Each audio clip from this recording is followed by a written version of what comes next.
प्रिय विद्यार्थियों नमस्कार। हिंदी की ऑनलाइन शिक्षण व्यवस्था में आप सबका हार्दिक अभिनंदन स्वागत। आइए प्रारंभ करते हैं हिंदी का शिक्षण। आज हमारा शिक्षण का विषय है कक्षा 10 व्यावहारिक व्याकरण। आप सबको ध्यान में है कक्षा 10 के प्रश्न पत्र में व्यावहारिक जो व्याकरण है वो 10 अंकों की आने वाली है। इन 10 अंकों को 4 भागों में बांटा गया है। उसमें से 4 अंक तो रहेंगे पद भेद के और 2 अंक रहेंगे प्रत्यय और उपसर्ग के और 2 अंक रहेंगे संज्ञा अपने संधि और समास के और 2 अंक रहेंगे लोकोक्ति और मुहावरों के। ऐसे 10 अंकों को 4 भागों में बांटा है। आज का हमारा जो प्रकरण है वह है पदभेद। पदभेद कितने अंक के आएंगे? 4 अंक के आएंगे। पहले भी हमने पढ़ा है पद भेद में से यदि कोई प्रश्न पूछा जाएगा तो पहला जो हमारा प्रश्न होगा वो होगा पद किसे कहते हैं। तो यहां में समझाया गया है कि पद वाक्य में प्रयुक्त शब्दों को ही पद कहते हैं। पद का शाब्दिक अर्थ होता है शब्द या चरण या पैर या भाग। लेकिन यदि परिभाषा की दृष्टि से देखते हैं तो पद की परिभाषा है कि वाक्य में प्रयुक्त पदों को ही या वाक्य में प्रयुक्त शब्दों को ही पद कहते हैं। अब पद परिचय किसे कहते हैं? तो हमें समझाया गया था कि वाक्य में प्रयुक्त शब्दों की सभी भूमिकाओं का या व्याकरणिक स्थितियों का सभी प्रकार का परिचय देना ही पद परिचय कहलाता है। अब पद परिचय में जो पद काम आएंगे या शब्द काम आएंगे उनका उल्लेख भी आपके पाठ्यक्रम में किया गया है। या वो जो पद है वो 8 पद हैं आपके। उसमें से एक है संज्ञा पद, सर्वनाम पद, विशेषण पद और क्रियापद।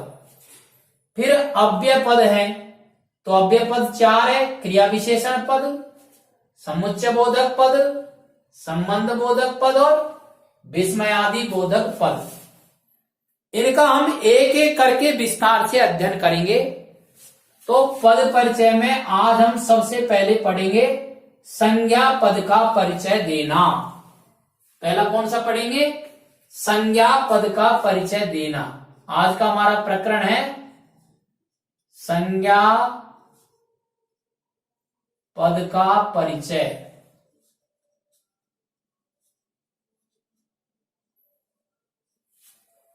अब संज्ञा पद जो होगा उसका परिचय देने के जो बिंदु हैं, किन इन पदों का हम परिचय देंगे तो उनको हम समझ लेते हैं।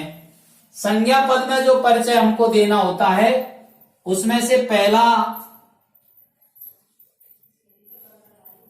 जो परिचय वो होगा भेद। इसके बाद में उपभेद और फिर लिंग, वचन, कारक, काल इसमें होगा नहीं, पुरुष और संबंध। आपको उदाहरण जब दिया जाए और पदों का परिचय जब करवाया जाए तो संज्ञा पद यदि उसमें आ जाता है तो संज्ञा पद के कितने भागों का परिचय देना? भेद, उपभेद, लिंग, वचन, कारक, पुरुष और संबंध। ये 7 प्रकार का परिचय देना होता है। पद परिचय में विस्तार से हमने जब पढ़ा था तो उसमें हमें बताया गया था कि भेद, उपभेद, लिंग, वचन, कारक, काल, वाच्य, पुरुष और संबंध। लेकिन संज्ञा पद में काल और वाच्य का परिचय नहीं देना है। अब उदाहरण देखते हैं हम। एक उदाहरण दिया गया हमें, चंद्रभूषण बाग में आम खा रहा है।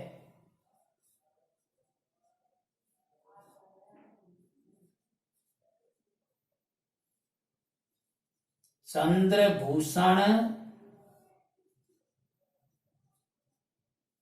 बाग में आम खा रहा है। अब इसमें से संज्ञा पद एक तो चंद्रभूषण है और एक बाग में और आम,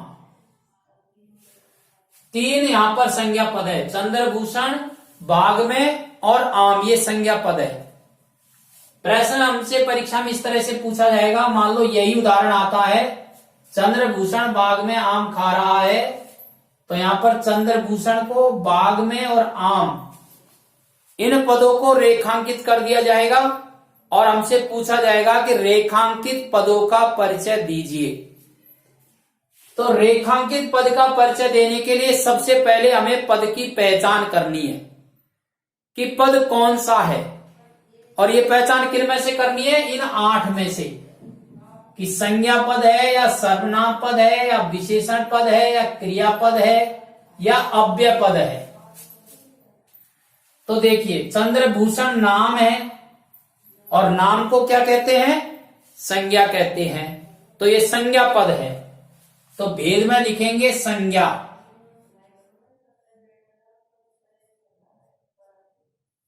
किसका परिचय दे रहे हैं हम? चंद्रभूषण का परिचय दे रहे हैं।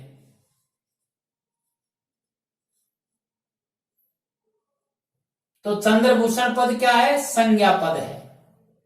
उपभेद कैसी संज्ञा है? तो ये नाम है, इसलिए व्यक्तिवाचक।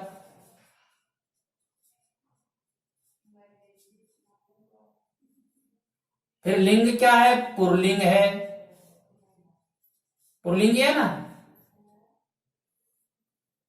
और वचन, चंद्रभूषण एक का बोध होता है चंद्रभूषण से, इसलिए एक वचन है।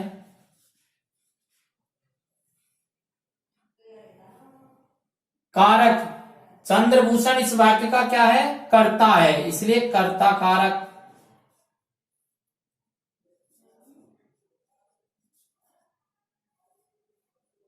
पुरुष इसमें होगा नहीं। और संबंध क्या है? खा रहा है क्रिया का कर्ता है, तो संबंध यहां लिख देंगे, क्रिया का कर्ता है।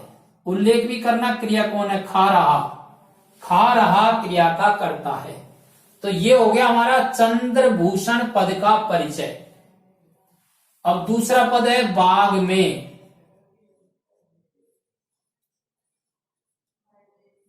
बाग में पद का परिचय देना है हमको। तो देखिए, बाग क्या है? नाम है, स्थान का नाम है, इसलिए ये क्या है? संज्ञा। कैसी संज्ञा है? बाग जातिवाचक संज्ञा है, समूह का बोध होता है ना बाग से। पुल्लिंग है,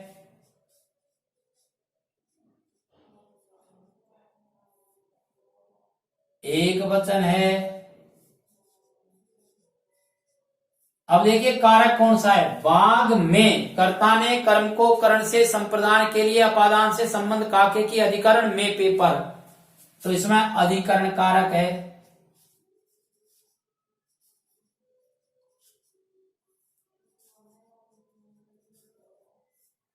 पुरुष है नहीं। और संबंध क्या है?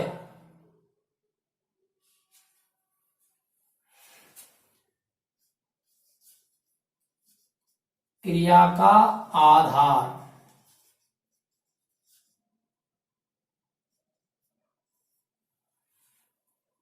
इस प्रकार से बाग में पद का परिचय हो गया। अगला पद है आम। आम पद का परिचय देना है हमको। तो सबसे पहले आप ये सोचिएगा, आम पद क्या है? तो आम क्या है? नाम है, और नाम को क्या कहते हैं? संज्ञा है। किसका नाम है? ये वस्तु का नाम है, तो ये संज्ञा है, इसलिए यहां सबसे पहले लिखेंगे वेद में संज्ञा। फिर कौन सी संज्ञा है? आम से एक का बोध होता है या अनेक का बोध होता है? तो आम से अनेक का बोध होता है, इसलिए ये जातिवाचक संज्ञा है।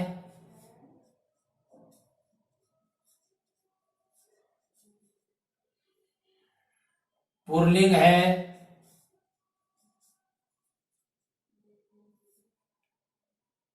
आम खा रहा है, एक आम का बोध हो रहा है, क्रिया से पता चलता है वचन का, क्रिया एक वचन की है, इसका अर्थ ये है कि आम भी एक वचन है।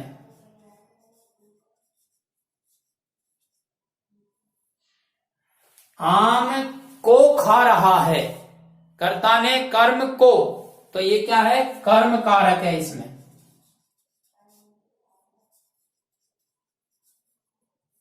पुरुष है नहीं, और ये क्रिया का कर्म है, ये संबंध हो गया।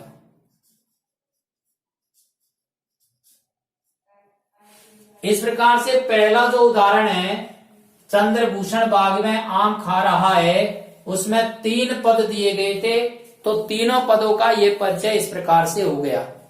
अब अगला उदाहरण देखिए।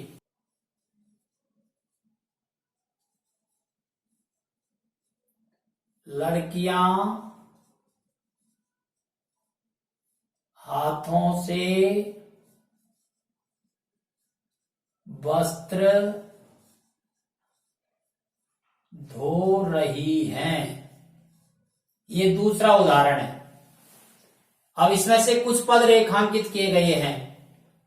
लड़कियां हाथों से वस्त्र, इन पदों को रेखांकित किया गया है और हमसे पूछा जा रहा है कि रेखांकित पदों का परिचय दीजिए। तो सबसे पहले हमें लड़कियां पद का परिचय देना है। जिस पद का परिचय देना उस पद को यहां लिख दीजिए, और सबसे पहले ये पहचान करिए कि ये कौन सा पद है। कौन सा पद है, यानी संज्ञा है, सर्वनाम है, विशेषण है, या क्रिया है, या अव्यय पद है। अव्यय पद यानी ये 4 है। तो लड़कियां क्या है, नाम है। नाम को क्या कहते हैं, संज्ञा कहते हैं, इसलिए ये संज्ञा पद है। और जब आप ये पहचान कर लें कि ये संज्ञा पद है, तो संज्ञा पद में किन किन बिंदुओं का परिचय देना ये आपको आना चाहिए। तो यहां उल्लेख किया गया है। जब हमें पता चल जाएगा भेद का, तो उसके बाद उपभेद, लिंग, वचन, कारक, इसमें पुरुष नहीं होगा, और संबंध, ये 6 पद हो जाएंगे।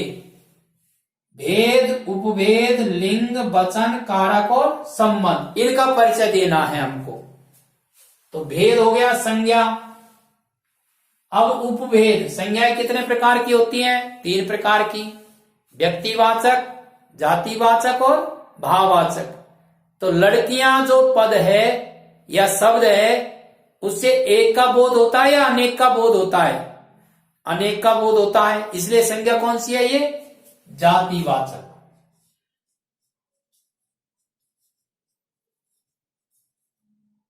ये उपभेद हो गया। फिर लिंग, लड़कियों में कौन सा लिंग है, स्त्रीलिंग है। फिर वचन, लड़कियां बहुवचन है, तो बहुवचन। और वाक्य का लड़कियां हाथों से वस्त्र धो रही है, वाक्य का क्या है, ये कर्ता है, इसलिए कर्ता कारक, जिससे कार्य के करने का बोध होता है, पुरुष होता नहीं है इसमें, और क्रिया का कर्ता है। अब यहां क्रिया का भी उल्लेख करना है आपको। धो रही है, तो धो रही है क्रिया का कर्ता है। अगला पद देखिए, हाथों से।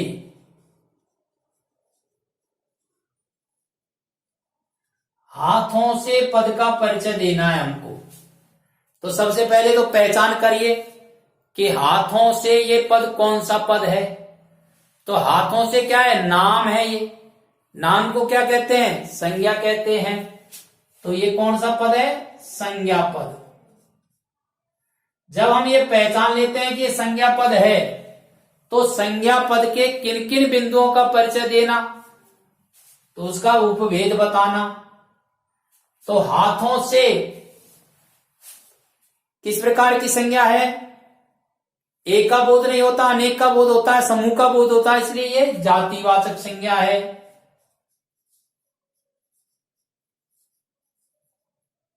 फिर लिंग कौन सा है? पुल्लिंग है। हाथों से बहुवचन है।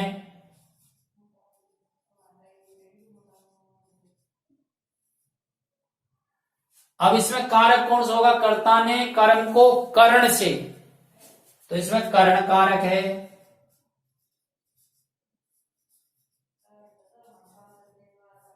और करण क्या होता है? करण शब्द का अर्थ होता है साधन, तो ये साधन है, अर्थात क्रिया का साधन है।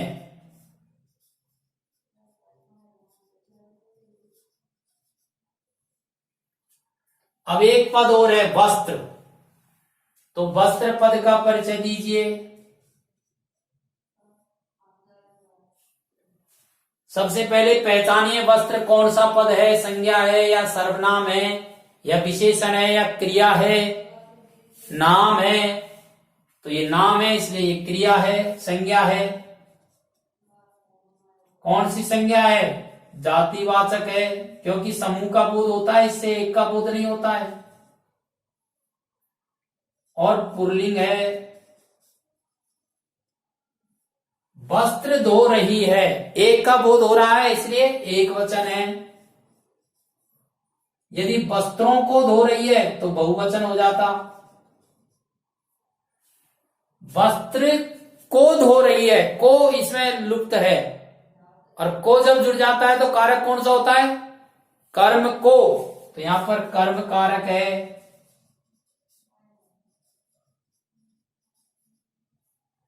और पुरुष इसमें है नहीं, संबंध क्या हो जाएगा? क्रिया का कर्म है।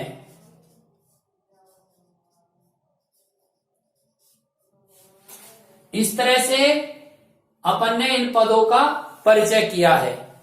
अब एक उदाहरण और है, उसके रेखांकित पदों का परिचय आपको करना है। और उदाहरण है, बचपन के दिन कितने अच्छे हैं। उदाहरण नंबर 3।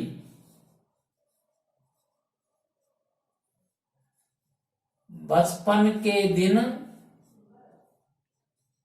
कितने अच्छे हैं।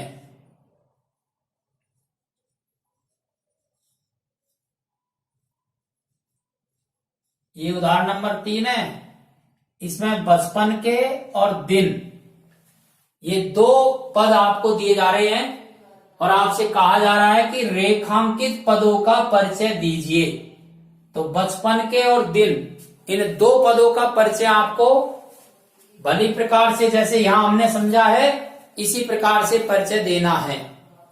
अब इस संपूर्ण प्रकरण को समझने की दृष्टि से आप इसका स्क्रीनशॉट ले लीजिए और कम से कम 2 बार इस वीडियो को आप आवश्यक रूप से सुने। शिक्षण के वीडियो आपके पास आते रहे, इसके लिए इसे आप सब्सक्राइब करें। धन्यवाद।